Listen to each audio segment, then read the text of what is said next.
그 말이 무슨 뜻인지 알겠어요. 우리가 직접 관리하면 형제들 사이에 불필요한 분란도 줄일 수 있고요. 그런데 남편들은 뭐라고 할까요? 그러니까 우리가 먼저 남편들을 설득해야지. 남자들은 단순해서 우리가 여우같이 잘 구슬리기만 하면 쉽게 넘어오잖아. 그런데 이 일을 진행하려면 우리 셋이 다 함께 같은 목소리를 내야 해요. 남편들이 서로 다른 의견을 내기 시작하면 일이 복잡해질 거예요. 걱정 마. 우리가 하나의 팀이 되어 움직이면 남편들도 쉽게 설득할 수 있을 거야. 장씨 집안 아들들 얼마나 단순하고 착한데. 좋아요. 형님 말대로 하죠. 우리 셋이 힘을 합쳐서 이번 일을 처리합시다. 동의해요. 남편들이 반대할지도 모르지만 우리가 강하게 밀어붙이면 결국 설득될 거예요. 안녕하세요. 80 중반을 바라보고 있는 대구에 살고 있는 김연자라고 합니다. 몇 년 전 못된 며느리들에게 당했던 억울하고 분했던 제 사연을 들려드리려고 하는데요. 제 사연 들어보기 전 희극 인생 구독과 좋아요, 알림 설정 부탁드립니다. 저는 1940년대 말 전쟁의 상흔이 채 가시지 않은 대한민국의 작은 시골 마을에서 태어났습니다. 제 부모님은 가난한 소작농이었고 형제자매가 많았기에 집안 형편은 항상 어려웠죠. 저는 어린 시절부터 동생들을 돌보며 농사일을 도왔고 제대로 된 공부는 꿈도 꿀 수 없는 환경이었어요. 어머니는 종종 밥이 모자라니 동생들 먹을 것부터 챙기자꾸나. 라고 말하며 작은 보리밥 한 그릇을 나누어 주곤 했습니다. 어느덧 제 나이 19살이 되던 해 이웃 마을의 한 남자와 선을 보게 되었죠. 그 남자는 키는 크고 성실해 보였지만 집안 형편은 우리 집보다 더 나빴습니다. 그 남자의 부모는 지병을 앓고 있었고 집의 농토라고는 작은 밭 몇 평이 전부였죠. 저는 결혼이 현실적인 선택임을 알았지만 마음 한편으로는 지금 이 가난이 끝이 아닐지도 모른다는 불안감이 있었습니다. 하지만 부모님의 강한 권유와 여자 나이가 찼으니 시집가야 한다는 사회적 분위기 속에서 결국 더 가난한 남편을 만나서 결혼을 결심하게 되었죠. 결혼식은 간소하게 진행되었습니다. 당시 결혼식은 별다른 예식장이 없어서 마을 회관에서 했고 시댁에 가져갈 혼수도 거의 없었습니다. 저는 단출한 보자기에 반찬 몇 가지와 손수 만든 이불 한 채를 싸서 시댁으로 들어갔습니다. 시댁에 도착한 첫날 저는 시어머니로부터 우리 집에는 먹고 살 돈 한 푼도 없으니 네가 밥벌이를 해야 한다. 라는 말을 듣게 되었어요. 남편은 착한 사람이었지만 병약하여 노동을 많이 할 수 없었습니다. 저는 시댁의 살림살이가 생각보다 더 궁핍하다는 사실에 충격을 받았지만 곧 마음을 다잡고 일에 뛰어들기로 결심했어요. 그때부터 저는 고된 시집살이가 시작되었습니다. 새벽부터 밭에 나가 일을 하고 집에 돌아와서는 시부모와 남편의 식사를 챙겨야만 했어요. 당시 시어머니는 궁시렁거리며 이래봬도 우리 집은 대대로 잘 나가던 집안이었어. 너도 정신 똑바로 차려야 해. 라고 말하곤 했지만 현실은 날이 갈수록 더 어려워졌습니다. 결국 농사일만으로는 생계를 유지할 수 없게 되자 저는 근처 시장에서 물건을 팔기로 결심했습니다. 처음엔 마을에서 기른 채소를 가져다 팔았지만 팔리는 양이 적어서 많은 수익을 내기 어려웠죠. 그래서 저는 생각을 바꾸어 시장의 새벽 장터에서 도매로 물건을 사다가 직접 소매로 팔기 시작했습니다. 시장에서 일하는 것은 쉽지 않았습니다. 장마철에는 비를 맞으며 하루 종일 장사를 했고 한겨울에는 손이 얼어붙어도 물건을 나르며 버텨야 했습니다. 아이고, 현자 씨. 오늘 같은 날은 그냥 집에서 쉬지. 이 비바람에 무슨 장사를 한다고 나왔어? 아줌마, 집에서 쉬면 밥이 나와요? 우리 집 애들은 오늘도 밥을 먹어야 사는걸요. 그래도 몸이 상할까 걱정돼서 하는 말이야. 요즘 애들도 학교 다닌다며? 그 돈은 다 어디서 나서 되냐? 그러니까 더 열심히 벌어야지요. 오늘 나물값이 좀 괜찮아서 다 팔면 큰애 학비는 해결될 것 같아요. 그 열심은 내가 알아준다만 비 오는 날은 손님이 없어. 오늘은 그냥 접고 들어가. 오늘 같은 날도 장사해야 비 오는 날 찾는 손님이 생기는 법이지요. 옆집 큰아들네 김치찌개 집은 오늘 장사 잘 된다 하대요?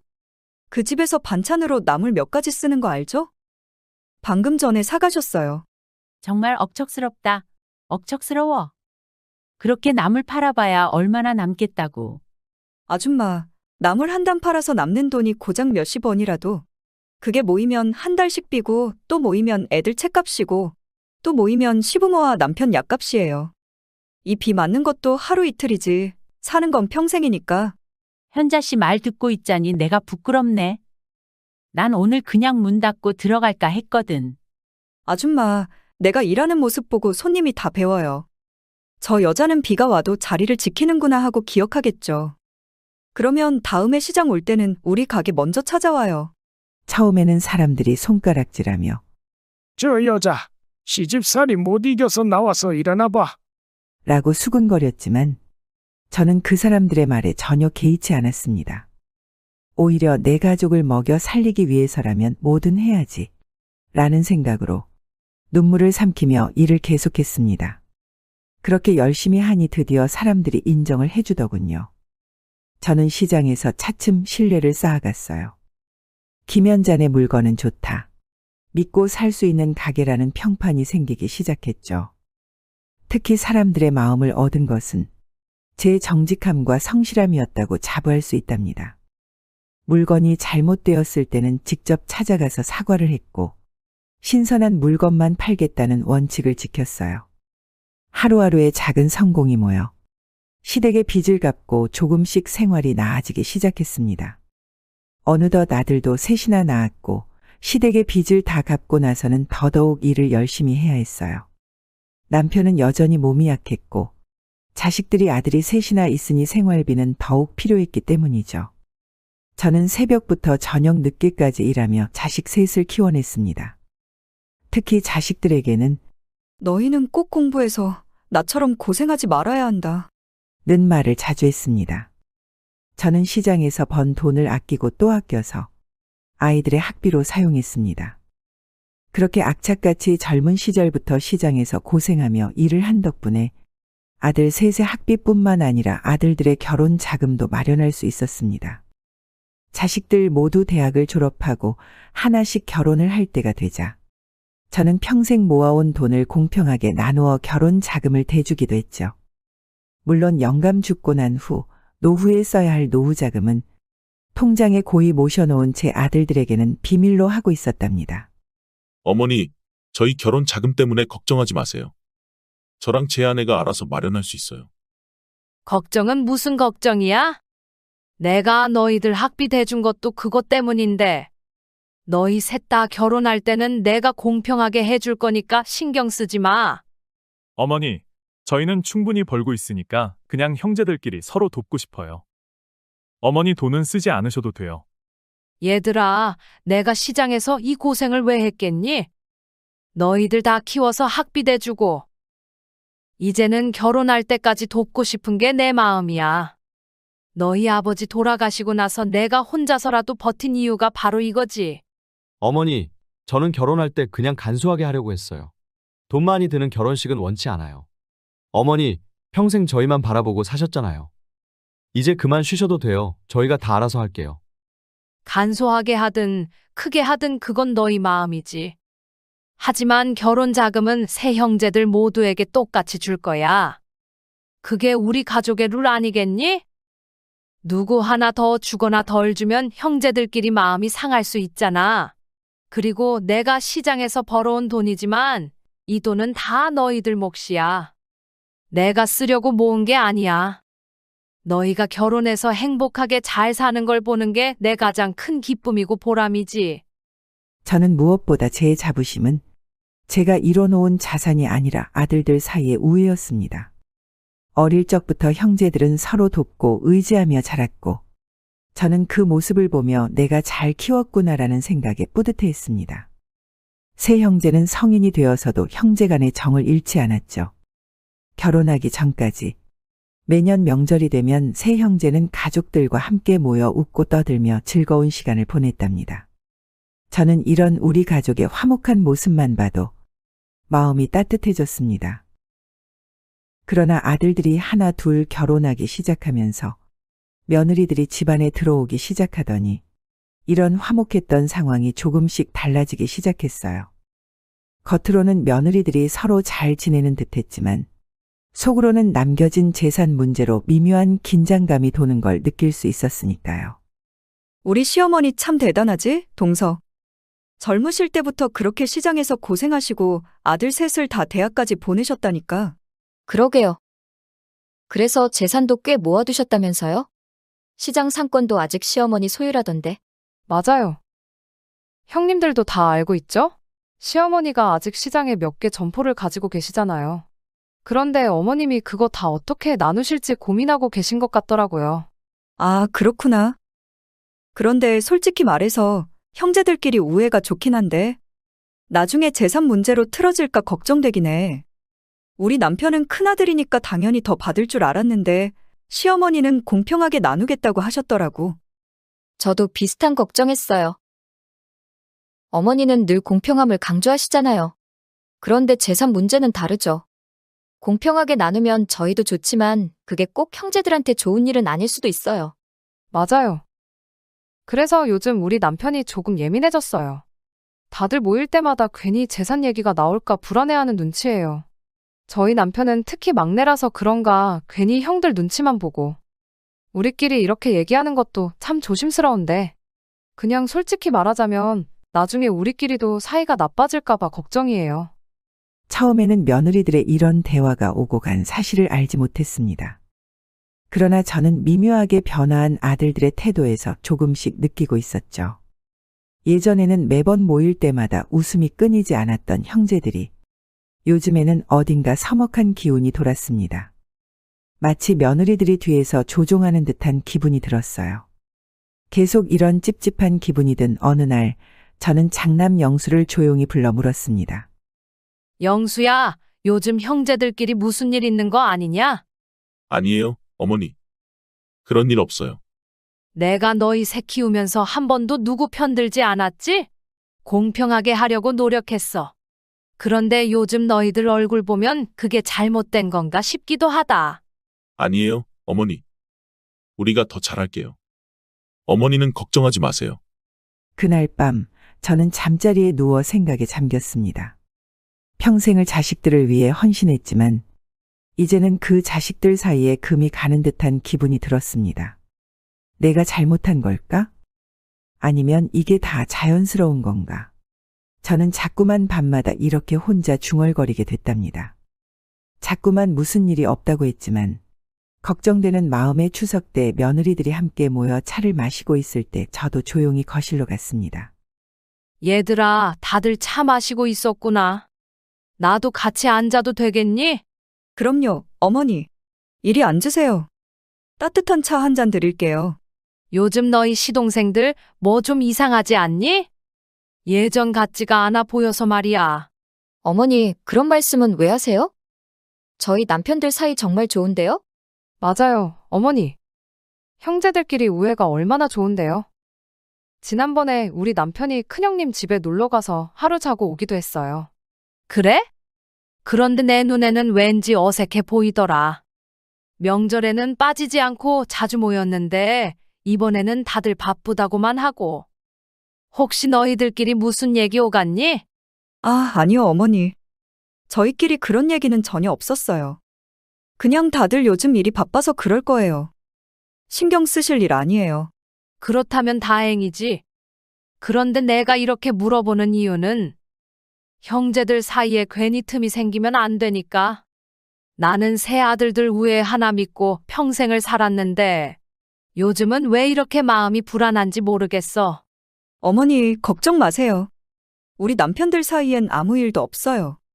그저 요즘 일이 많아서 자주 못 보는 것뿐이에요. 그리고 형제들 사이에선 돈이나 재산 문제로 다툴 일이 절대 없어요. 다 어머니가 잘 키우셔서 그렇죠. 맞아요, 어머니. 저희끼리도 얘기하지만 남편들 사이에는 예전처럼 아무 문제 없어요. 그저 바쁜 시기일 뿐이에요. 그래.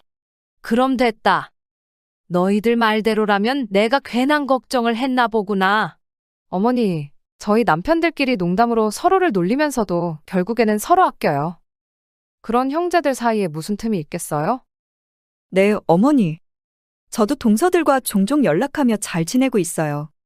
어머니가 걱정하실 필요 없어요. 그렇게 저는 평소대로 매일 아침 일찍 일어나 시장으로 나가 물건을 정리하고 사람들과 웃으며 인사하며 손님들을 맞이하려고 노력했어요. 하지만 자꾸만 자식들 관계에 고민이 깊어져서 이런저런 실수를 하게 됐어요. 현자 씨, 오늘 새로 들어온 무 봤어? 값도 싸고 질도 좋더라. 우리도 좀 가져다 팔면 좋을 텐데. 어? 뭐라고 했어, 박 씨? 무 말이야, 무. 새로 들어온 거. 어디 아파? 평소랑 다르게 정신이 없네. 아, 그래? 미안해. 요즘 잠을 잘 못 자서 그런가 봐. 내가 좀 정신이 없네. 그날 오후에도 저는 물건 값을 계산하는 중에 실수를 하기 시작했습니다. 평소 같으면 한 번에 정확하게 계산하던 물건 값도 잘못 계산하고 손님에게 잘못된 거스름돈을 주기도 했죠. 옆에서 지켜보던 상인들이 다시 한 번 물었습니다. 현자 씨, 정말 괜찮아? 무슨 일 있는 거 아니야? 이런 실수는 처음 보는 것 같아서. 괜찮아, 괜찮아. 내가 그냥 잠깐 정신이 팔렸나 봐. 고맙네, 박 씨. 저는 대수롭지 않게 넘기려 했지만 마음 한편에서는 제 스스로도 이상하다는 생각이 들었습니다. 머릿속이 맑지 않고 어딘가 흐릿한 느낌이 계속됐죠. 며칠 뒤 겨울이 깊어지면서 시장의 길은 얼어붙어 미끄러웠습니다. 저는 평소처럼 가게 앞을 정리하려고 빗자루를 들고 나갔습니다. 하지만 이날은 다르다는 것을 느꼈습니다. 발밑이 불안정하고 정신이 흐려져 걸음걸이가 평소 같지 않았습니다. 그러다 갑자기 제 발이 미끄러지면서 뒤로 넘어졌습니다. 쾅! 소리와 함께 저는 그대로 바닥에 주저앉았습니다.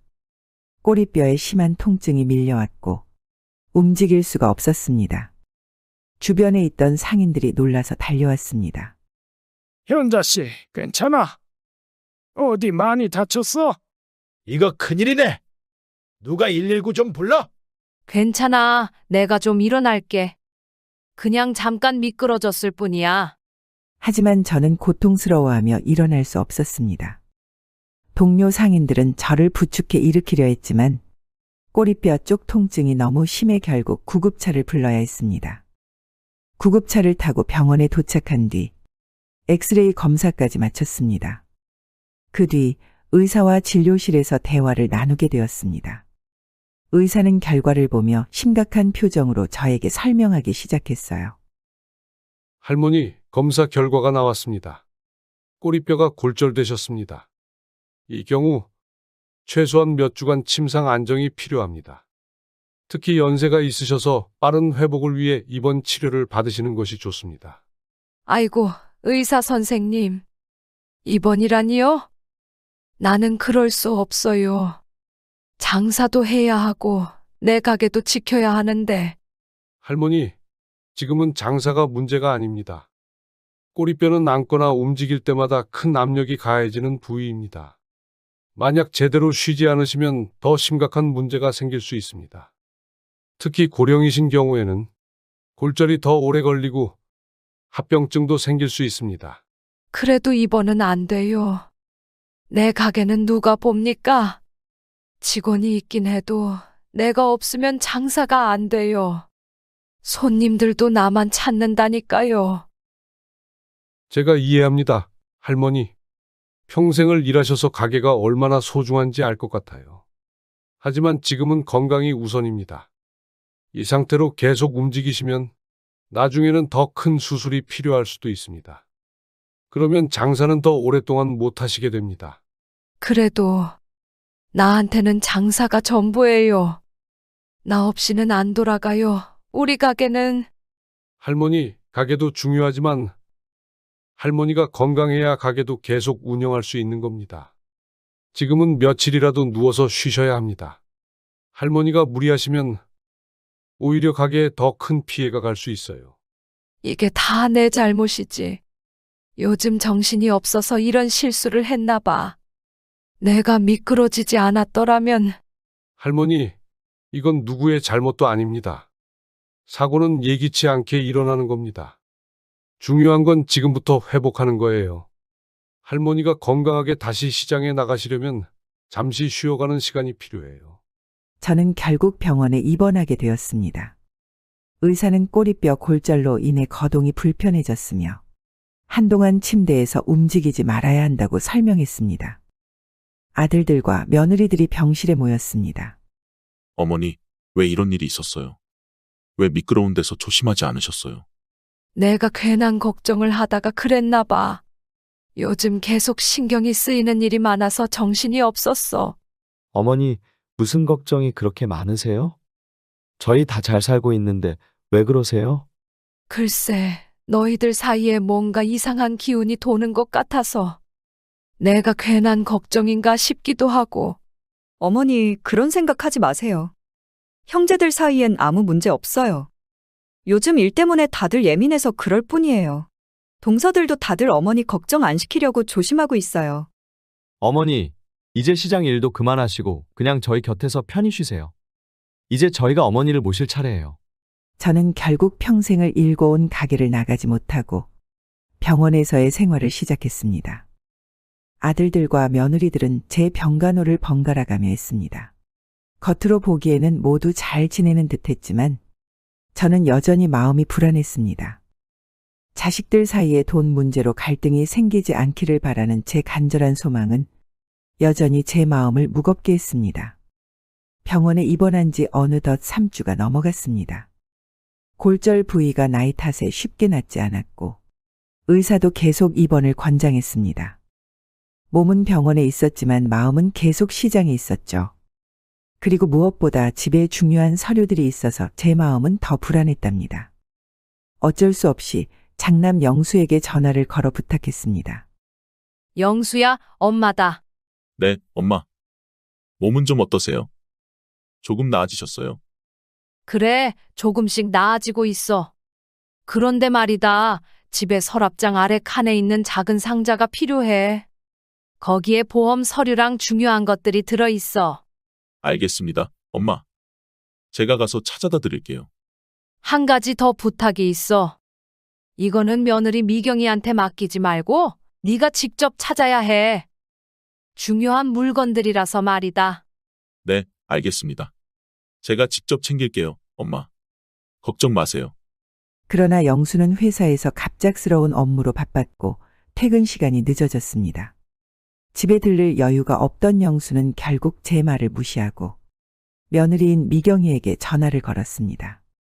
여보, 미안한데 부탁 좀 할게. 엄마가 서랍장 아래 칸에 있는 상자를 가져다 달라고 하셔. 내가 너무 바빠서 직접 갈 시간이 없네. 어머니가 직접 찾아달라고 하셨다면서요. 그래도 괜찮겠어요? 괜찮아, 괜찮아. 엄마한테는 내가 챙겼다고 말할게. 여보가 가서 찾아주면 돼. 알겠어요. 그럼 제가 집에 들러서 바로 챙길게요. 미경이는 저희 집에 도착해 곧장 방 안으로 들어갔습니다. 큰며느리 미경이는 서랍장 아래 칸을 열고 제가 말한 작은 상자를 쉽게 찾았습니다. 상자에는 보험 서류와 기타 서류들이 들어있었습니다. 서류를 챙긴 후 돌아서려는 순간 미경이의 눈에 제가 늘 소중하게 여겼던 금고함이 눈에 들어왔습니다.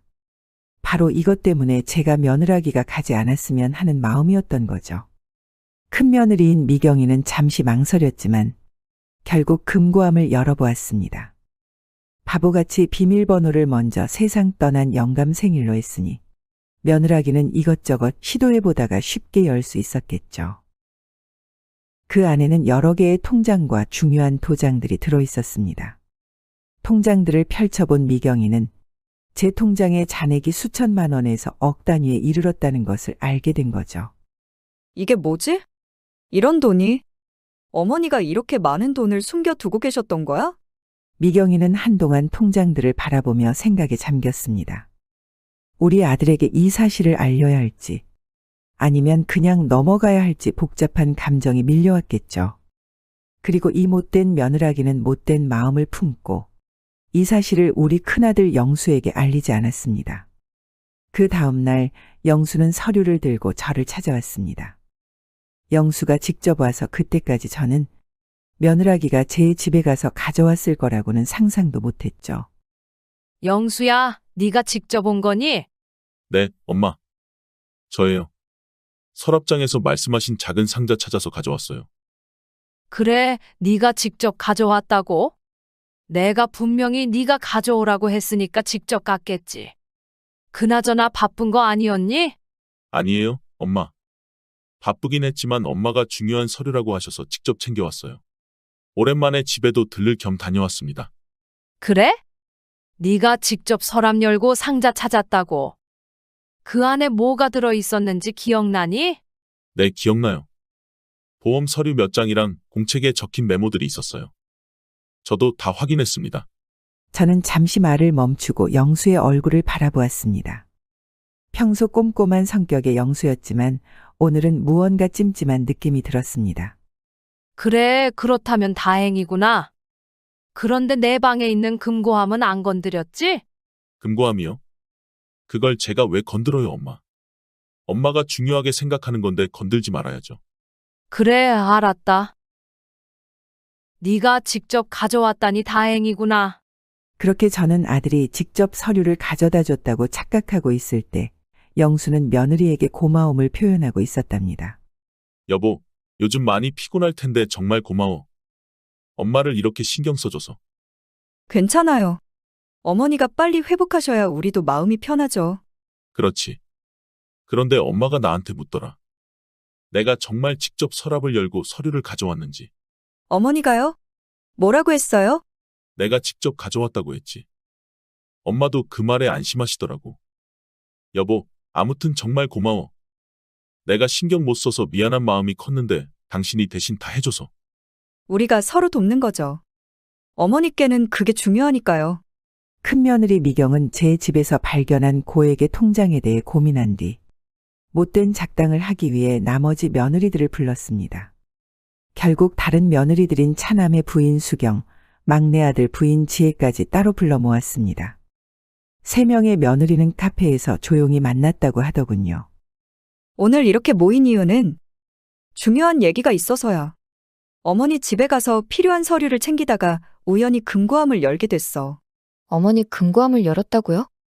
형님, 비밀번호는 어떻게 알고 열었어요?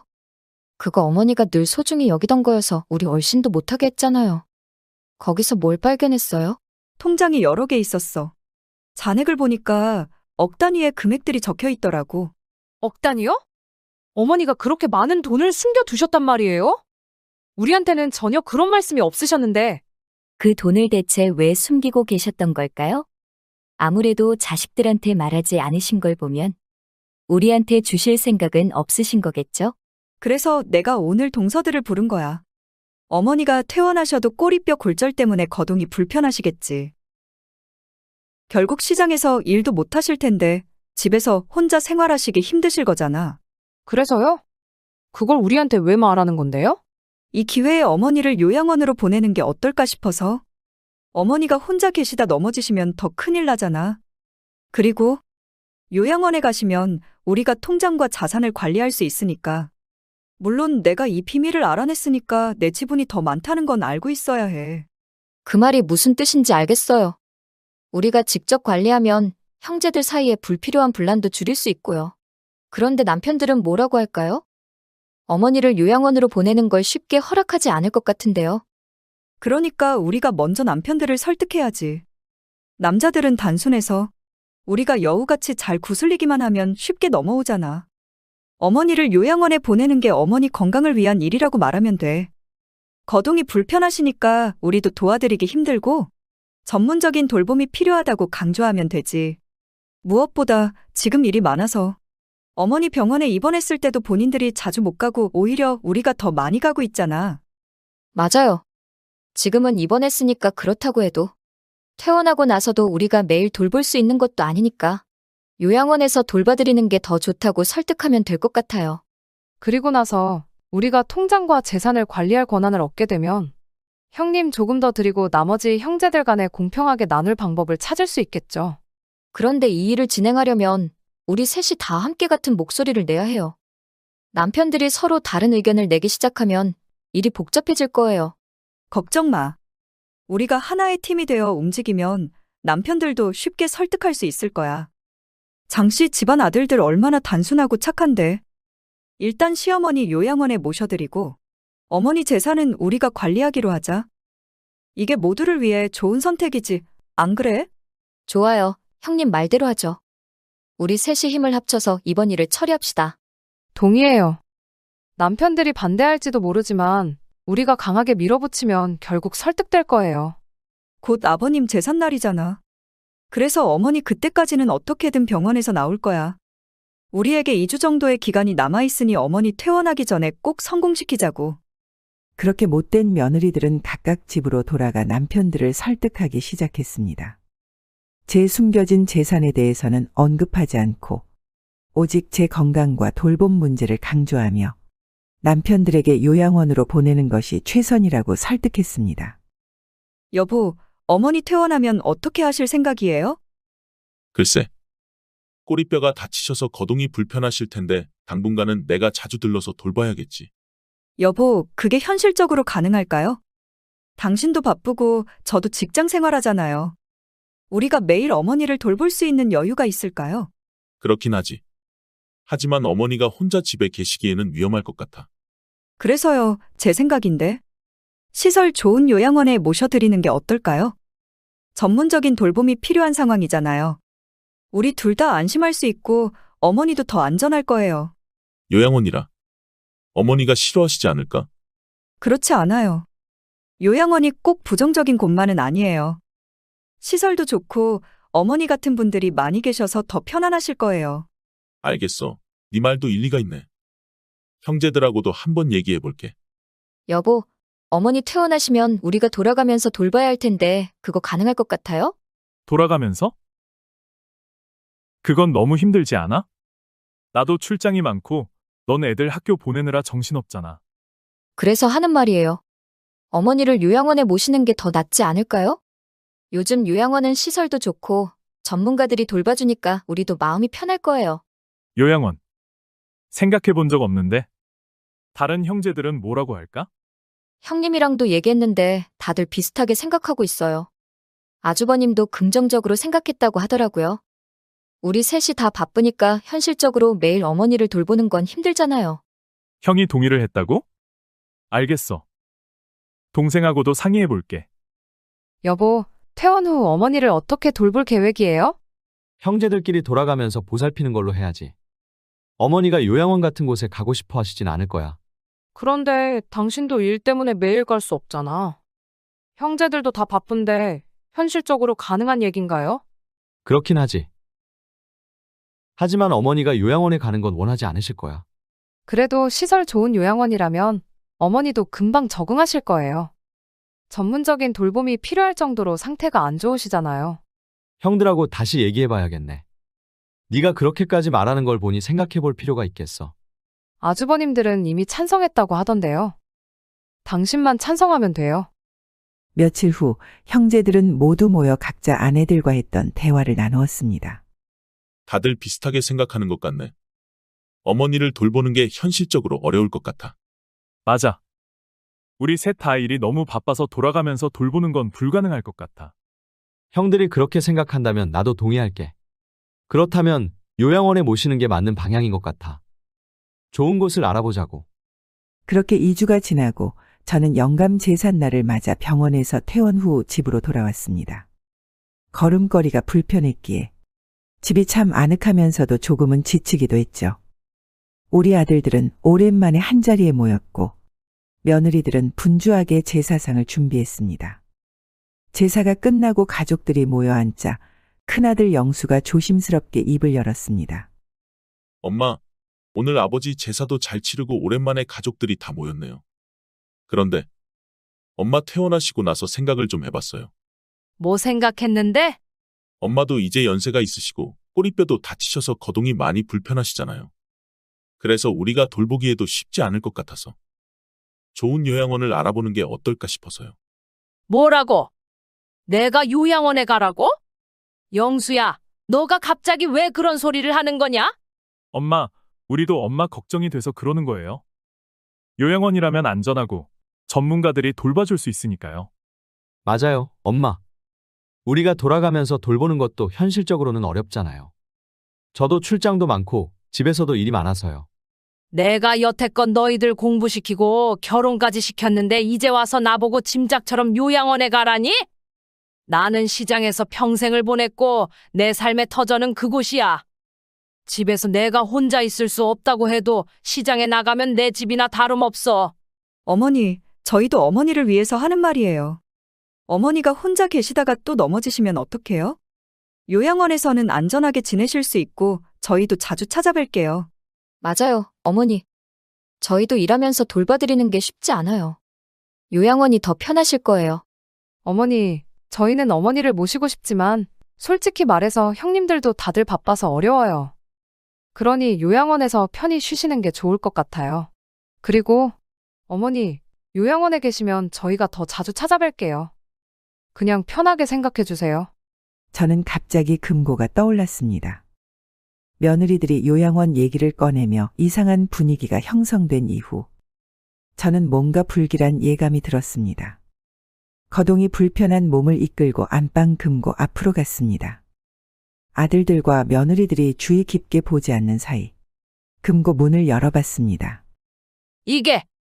이게 뭐야? 누가 내 금고를 건드렸어? 저는 항상 저만의 규칙으로 금고 안에 통장과 도장을 정리해 두었습니다. 순서와 배치가 정확히 맞아떨어지도록 정리해 두었지만 지금은 순서가 엉망이었습니다. 분명 금고를 열어본 누군가가 있다고 확신하며 그 순간 끓어오르는 화를 주체하지 못했습니다. 영수야, 너 이리 와봐. 엄마, 왜 그러세요? 무슨 일인데요? 네가 금고를 열었냐? 네가 내 금고를 열어본 거야? 아니, 엄마. 제가 왜 금고를 열어요? 금고에 있는 건 다 엄마 거잖아요. 그런데 왜 금고 안에 통장과 도장 순서가 다 엉망이 되어 있지? 네가 서류 가져다 준다고 했을 때 열어본 거 아니냐? 엄마, 그게 사실 제가 직접 간 게 아니고 미경이가 대신 갔어요.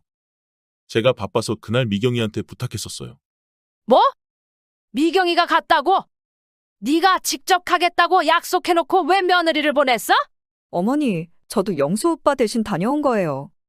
필요한 물건만 챙겼어요. 필요한 물건만 챙겼다고? 그럼 왜 금고 안에 순서가 바뀌어 있는 건데? 네가 통장을 본 거지? 다 본 거지? 그렇지?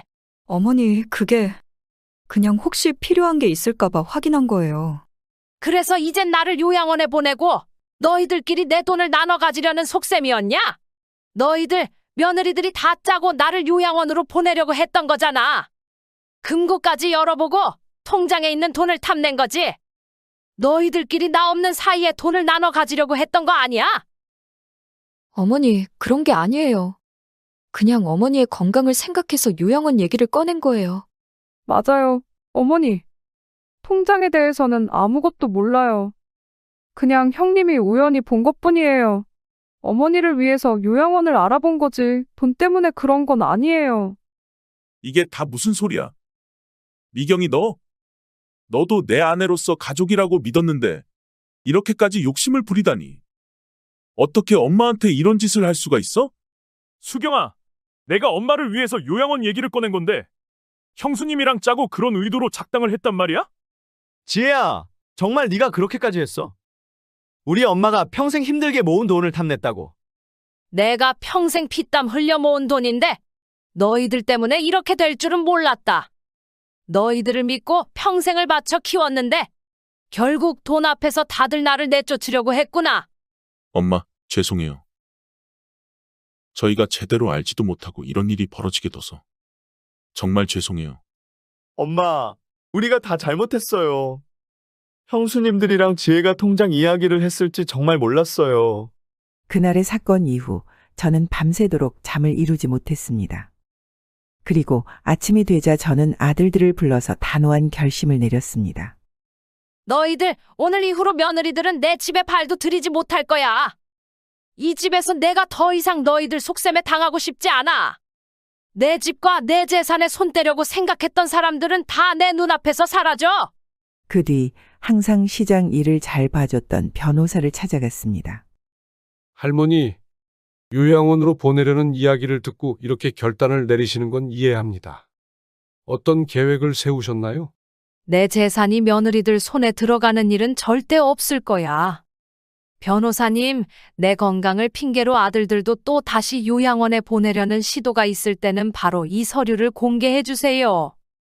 그럴 땐 아들도 필요 없고 내 전 재산을 내가 평생을 일한 시장 발전 기금으로 기부할 거라고.